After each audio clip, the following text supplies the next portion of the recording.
Se você é de cidade grande, provavelmente já deve ter tido algum problema com o trânsito, ou até mesmo ter ficado preso em um engarrafamento.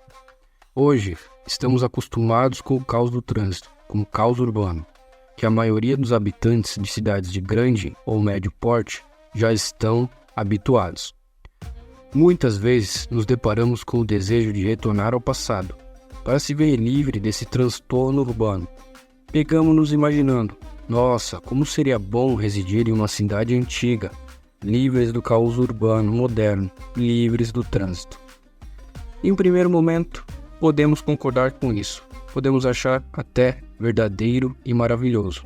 Porém, parando para fazer uma análise mais atenuada, temos que levar em conta que não funciona bem assim.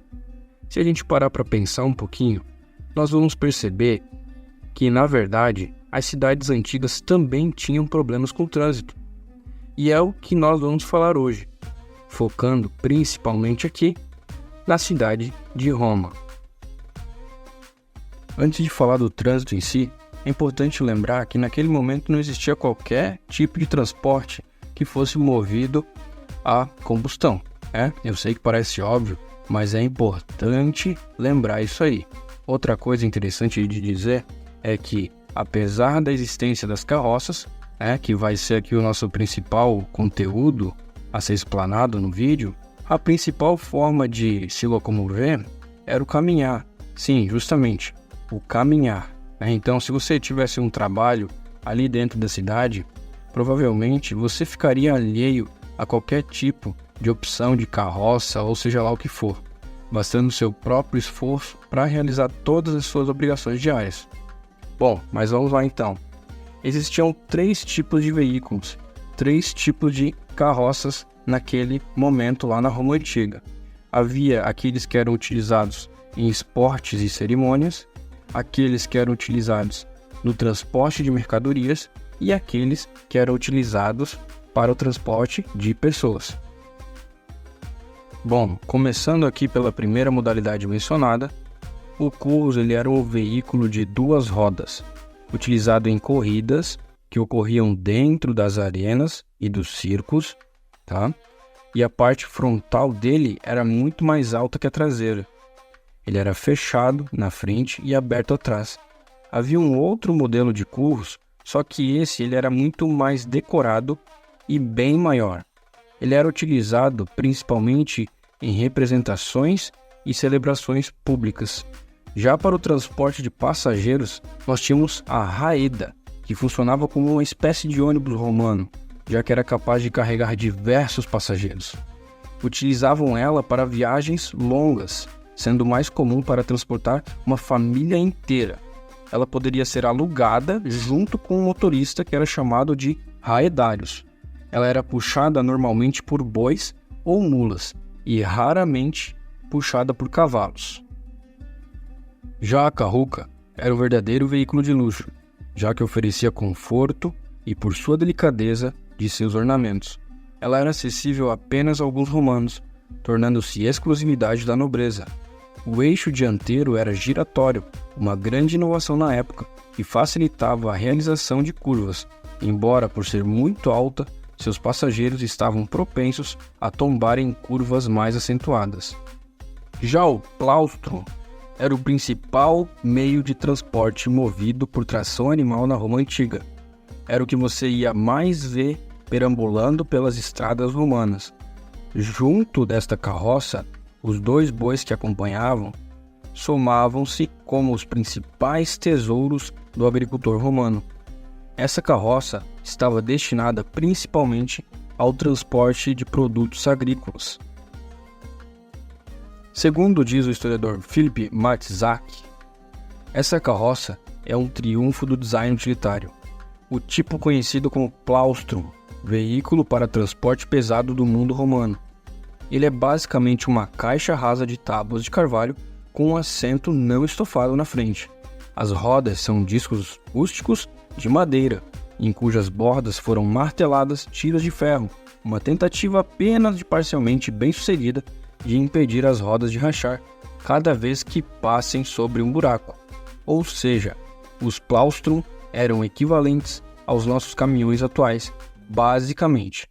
É graças a eles que o congestionamento acontecia na Roma Antiga, e é em torno deles que a nossa narrativa vai girar de agora em diante.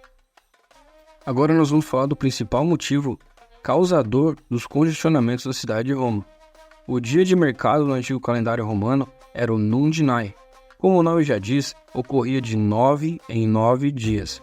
É quando as donas de casa romanas podiam comprar alimentos frescos, ainda que existisse uma cela, mercados fechados que funcionavam todos os dias. Os Nundinae eram muito mais procurados por disponibilizarem frutas, verduras, carnes e entre outros produtos ainda frescos. E ainda por cima, muito mais baratos, pois vinham direto dos agricultores. Isso porque esses alimentos eram colhidos um dia anterior da venda no Nundinae. Os produtos encontrados no Nundinae eram variados, desde alface, cenoura roxa, ervilha, alho poró, aspargos, lebres capturadas na linha da armadilha, cestos de ovos e etc. O problema é que em toda a véspera ao Nundinae, a cidade de Roma ficava cheia de congestionamento. Isso porque os agricultores tinham que se organizar muito bem para fazer uma boa viagem e não perder o seu tempo. Isso era devido às lex municipales, ou leis municipais, que impediam as carroças de transitar pela cidade durante o dia. Muitos condutores pediam que os deuses inferiores como Mercúrio, Plutão e Hécate infligissem as piores dores e torturas à alma dos autores dessas leis. Todos esses carroceiros tinham que planejar a viagem para entrar na cidade guiados pela luz da lua e sair dela ao nascer do sol. Na opinião desses agricultores, o único efeito dessa lei era causar o congestionamento noite adentro. Claro que era muito mais lucrativo entregar os produtos diretamente aos consumidores, mas por conta do transtorno e estresse que os agricultores tinham que se sujeitar para que isso fosse possível, muitos optavam por vender seus produtos no atacado para outros agricultores interessados em revendê-los na cidade. O trajeto não era fácil.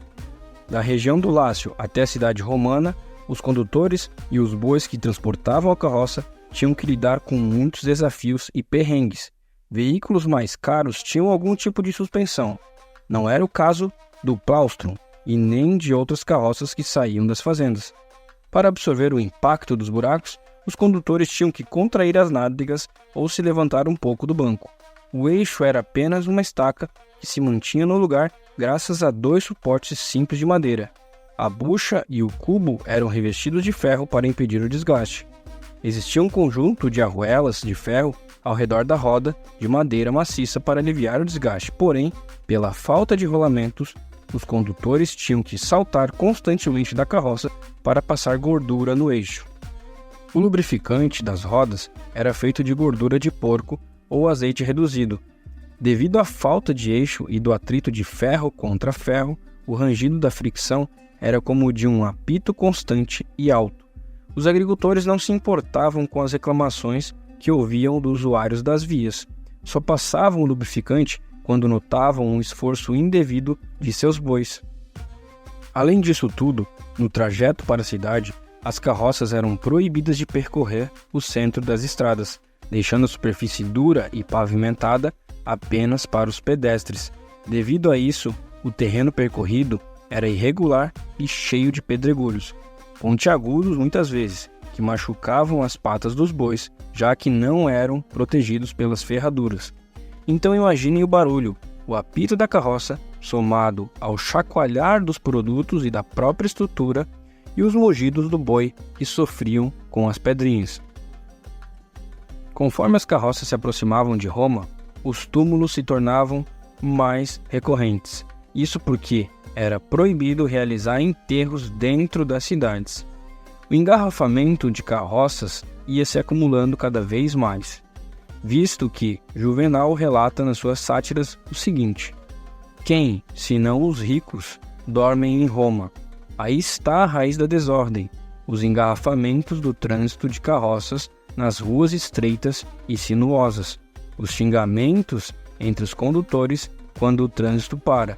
Isso torna o sono impossível.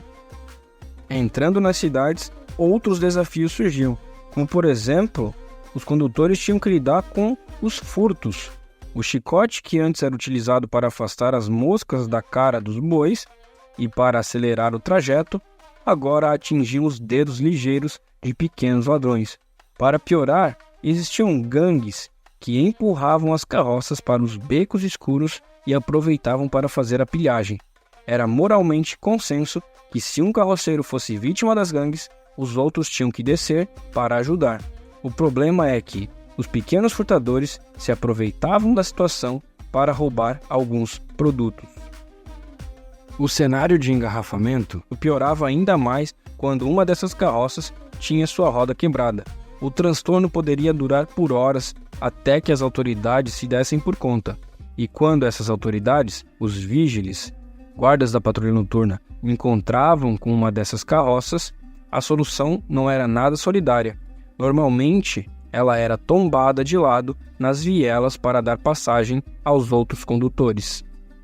A maioria dos carroceiros, após fazer a entrega dos produtos no seu num de num, aproveitava para fazer outros negócios. Alguns condutores que não estavam interessados na higiene, e sim no lucro, alugavam seus veículos para transporte de lixo, que eram levados para fora da cidade na viagem de volta. Esses podiam ficar por mais tempo na cidade, já que as carroças de lixo eram isentas de algumas determinações das leis municipais. Alguns carroceiros, ao fim do mare clausum, o mar fechado, o início da primavera, aproveitavam para fretar grãos que chegavam com supercargueiros das nações estrangeiras. Esses grãos, como o trigo, que vinha da Alexandria, por exemplo, tinha que ser distribuído pela cidade, configurando em uma boa oportunidade para um dono de carroça fazer um denário extra. Bom, se você chegou até aqui, não esquece de apoiar o canal, deixa o like, comenta o que achou do vídeo e pode fazer pergunta também. Caso tenha interesse por algum assunto, deixa aí no comentário. Quem sabe ele não se torna o assunto do próximo vídeo. Um abraço e até mais.